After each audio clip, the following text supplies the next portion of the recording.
Allez, c'est parti pour le débrief de la présentation de McLaren, donc la MCL 36 qui a été révélée ce soir. Dernière de cette semaine, du coup, on reprendra lundi avec AlphaTauri à 14 heures. Allez, c'est parti, comme d'habitude, à droite les photos et à gauche l'article. C'est parti. Alors, Norris, j'ai l'impression que ça fait longtemps que nous n'avons pas été en piste à Abu Dhabi. Je suis impatient de remonter dans une voiture et mettre la MCL 36 à l'épreuve. L'année dernière a été ma meilleure en Formule 1. Jusqu'à présent, je suis vraiment fier de ce que j'ai réalisé en tant que pilote et de ce que nous avons réalisé en tant qu'équipe. Mais je sais que le meilleur reste à venir. Mon objectif est de poursuivre la dynamique positive que nous avons construite l'année dernière et de l'emmener avec moi dans cette nouvelle ère passionnante de la F1. Je suis dans une bonne position pour aborder cette année et construire sur le succès de 2021. J'ai grandi aux côtés de McLaren et je suis vraiment ravi d'avoir récemment confirmé mon avenir à long terme avec l'équipe. Alors, il a prolongé son contrat jusqu'à fin 2025, du coup. C'est la meilleure façon de débuter la saison. Ça donne beaucoup de confiance, et c'est plaisant de voir la confiance de l'équipe en moi. C'est bien de continuer l'aventure, que l'on partage. On veut faire des progrès, et atteindre le sommet en 2024 ou 2025. Il s'attend à devoir apprendre beaucoup de sa nouvelle monture, qui répond à un règlement totalement nouveau. Ce sera différent dans la manière dont elle se pilotera et au niveau de la gestion de la saison. Ce sera une course au développement qu'il faudra mener avec notre équipe et nos ingés. La voiture est très différente, on a pu travailler pour le développer l'an dernier, mais elle change à chaque fois que l'on va dans le simulateur, elle s'améliore. On a commencé un peu difficilement, mais on voit des progrès. Ah, il admet que ça a commencé difficilement, bon, c'est pas très bon signe. Ce qu'on a dans le simulateur actuellement est ce qu'on a de mieux pour savoir où nous nous situons. Ok, bon. Alors, Ricciardo heureux d'avoir fini la découverte de McLaren F1. Eh ben oui, maintenant, il n'y a plus d'excuses, Daniel. J'entame ma deuxième année avec McLaren et je pense que nous avons beaucoup appris en tant qu'équipe en 2021. S'assurer la victoire à Monza était le point culminant de ma carrière. Mais c'est du passé maintenant. Et je vais tout donner pour que l'équipe vive d'autres moments comme celui-là tout au long de la saison 2022. Il ne cache pas qu'il est heureux d'en avoir terminé avec son année d'apprentissage au sein de l'équipe de Woking. Pour l'Australien, la saison 2021 a été très compliquée à cause du nombre de choses à découvrir. C'est différent car c'était excitant mais un peu perturbant de rejoindre une nouvelle équipe. Il y avait beaucoup à faire, je suis content que ce soit fait, je pense que ça se déroulera plus naturellement cette année. Ce sera pas facile, mais ça sera plus efficace. Désormais, il peut se concentrer sur le défi à relever avec la nouvelle McLaren. Il y a toujours une certaine excitation autour du début d'une nouvelle saison, mais cette excitation est encore plus grande quand on rentre dans une nouvelle ère de l'alimentation. Après avoir vécu plusieurs changements d'alimentation, j'ai l'impression que je suis capable d'utiliser cette énergie pour m'adapter aux nouvelles voitures, aux nouvelles façons de piloter. Ces nouvelles voitures seront très différentes de celles que j'ai pilotées jusqu'à présent, mais j'espère que ça se traduira par des courses plus serrées et plus d'occasions de se faire remarquer. 12e saison pour Ricardo, la 11e complète. Il espère mettre à profit les différents changements de règlement qu'il a connus dans le passé. Ce que n'a jamais expérimenté Norris pour le coup. Et oui, il paraît qu'un avantage de Ricardo, hein. À lui de transformer l'essai du coup. J'espère, l'expérience sera utile en début de saison, quand on devra s'habituer à la nouvelle voiture, ou après. Apprendre la nouvelle voiture en essai sera crucial pour nous, et les choses que j'ai apprises au fil des années pourraient nous aider à faire un pas en avant.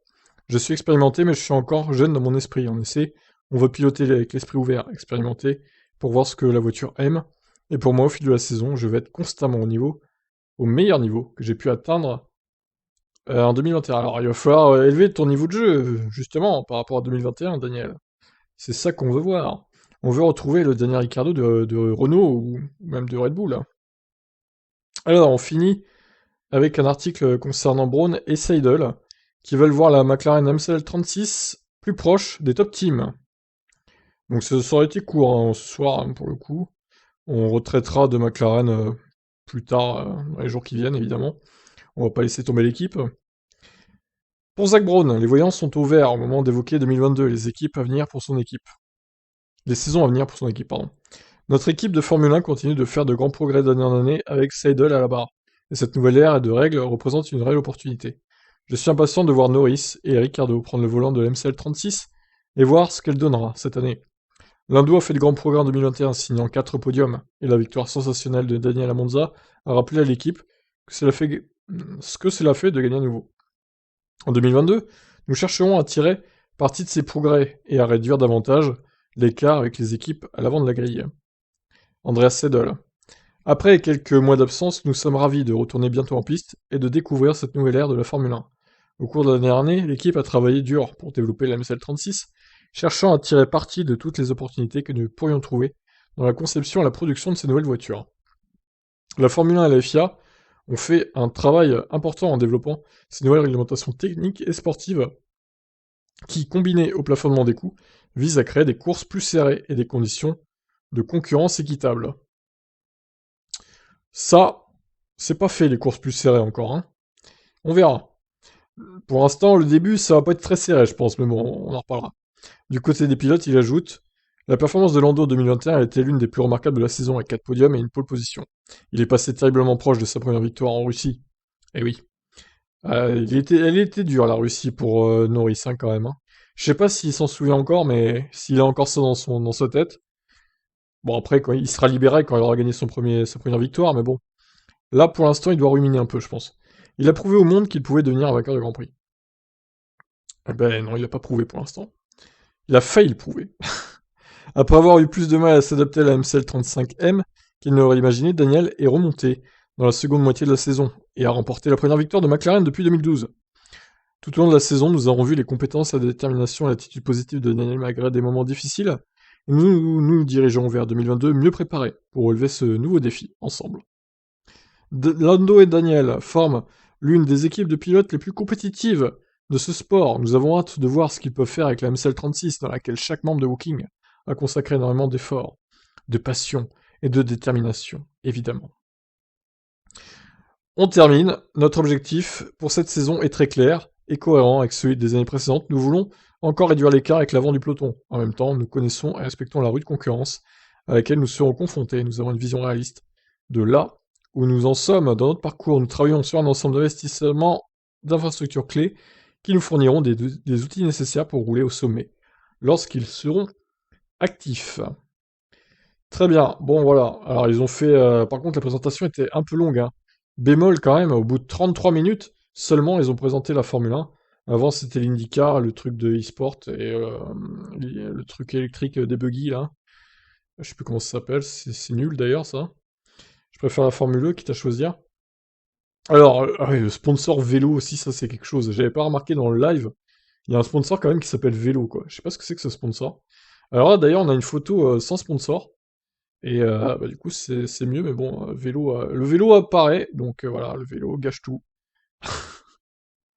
Non, elle est pas mal, la voiture est pas mal, juste comme j'ai dit précédemment, hein, mettre le numéro noir, ça se verra mieux, parce que là on voit rien, hein, on verra rien à la télé, clairement. Donc on pourra pas savoir qui pilote laquelle voiture, là. Alors, hormis peut-être pour les casques, on pourra savoir via les casques, et encore, ça reste à confirmer. Donc voilà, j'aime bien cette McLaren, dommage, encore une fois, que ce soit une maquette, comme Red Bull. C'est ballot. Leurs combis sont pas mal, hein, leurs nouvelles combis aussi, pas mal de noir.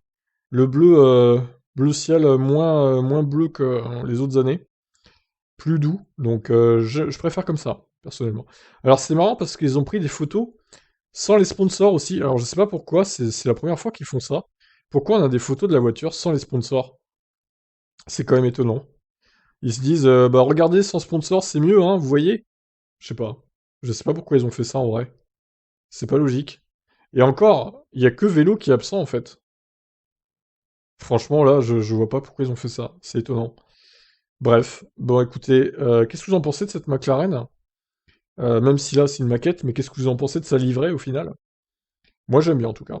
Juste, ouais, le numéro, juste à changer ça. Puis, ouais, l'aileron arrière, bleu, ça fait un peu bizarre. Mais bon, c'est pour faire ressortir Dark Trace, je pense.